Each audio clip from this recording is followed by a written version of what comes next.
Hello, everybody.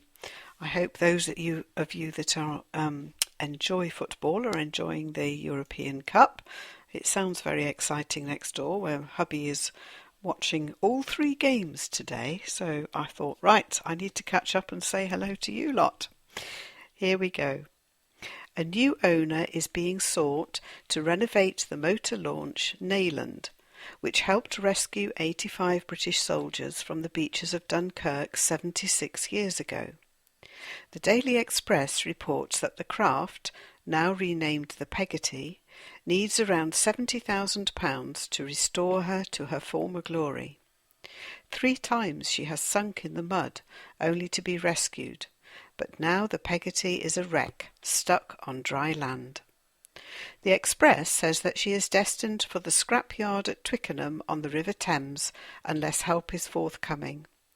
Donald Longmore from the Dunkirk Little Ships Restoration Trust said, "Peggotty deserves to be preserved for posterity after her heroics. Her engines are sound, but it will take a lot of hard work to bring her up to scratch. Boats like Peggotty are symbolic of Britain's great maritime tradition and deserve to be saved."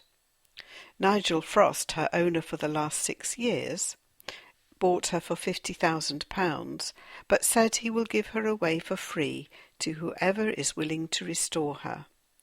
Sounds like a project.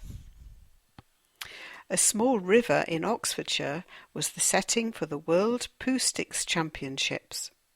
An article in The Guardian says the event, which took place on the River Windrush in Witney, attracted more than 500 competitors who took to a bridge to drop their twigs to see which one crossed the finishing line first, along the 5-metre course.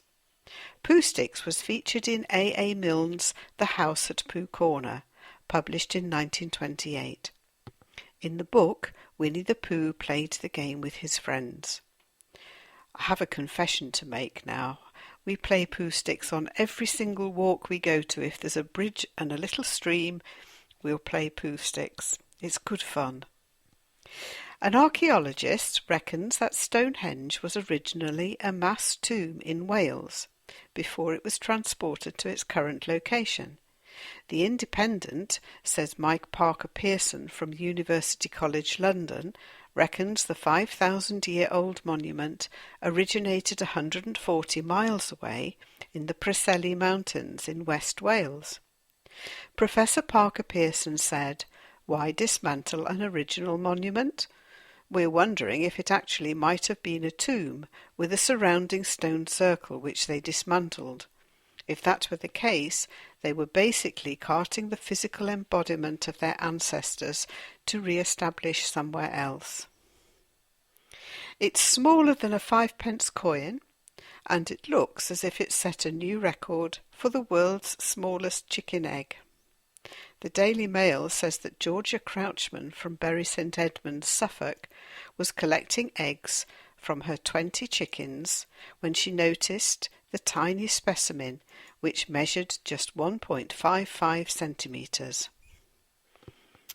Very tiny omelette for breakfast. Scientists carrying out a survey at Newcastle University for the BBC Springwatch programme have discovered that an Arctic tern has made the longest ever known annual migration, flying from Northumberland to Antarctica and back. According to a Daily Mirror article, the bird covered 96,000 kilometres in its journey down to its winter home in the Weddell Sea before returning to the Farne Islands.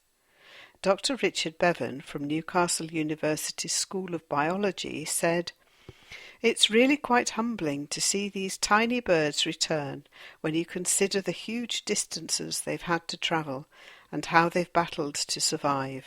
That's an amazing length, isn't it? 96,000 kilometres. What an accident-prone lot London kids are. The Daily Express says that new figures released by London Fire Brigade show that an average of 4 children a day in the capital city get stuck in objects like railings, potties and toilet seats.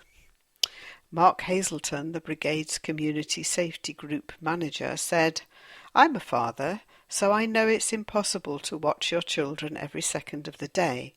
But with a bit of extra forethought and careful supervision, it's far better to prevent youngsters getting in a tight spot in the first place." Not sure about that. Sometimes kids have to learn firsthand. Mind you, these children in Scotland had an even more unusual problem to overcome. The Independent reports that Perth Grammar School in Tayside recruited a hawk to scare off the seagulls which were taking pupils' lunches. Gulls have been dive-bombing the children and stealing their food, so the school brought in Spiny, the Harris hawk, on a short-term contract. A council spokesman explained, "The council arranged for hawking activity to take place at Perth Grammar School as a pest control measure to deter seagulls which had been nesting on site and causing a nuisance to pupils, staff and visitors." The total cost for all the hawking services was £6,000, with an additional cost of £1,000 for seagull-programmed nest disruption, whatever that is. This stage of pest control action has now concluded. However, we will continue with other measures to discourage gulls from the school premises, such as disruption to nesting and making sure the school environment and pupils do not encourage the gulls to return. £6,000, eh, for a hawk? That sounds good. Right, there we go. I hope you enjoyed it, and I'll speak to you very soon. Bye-bye.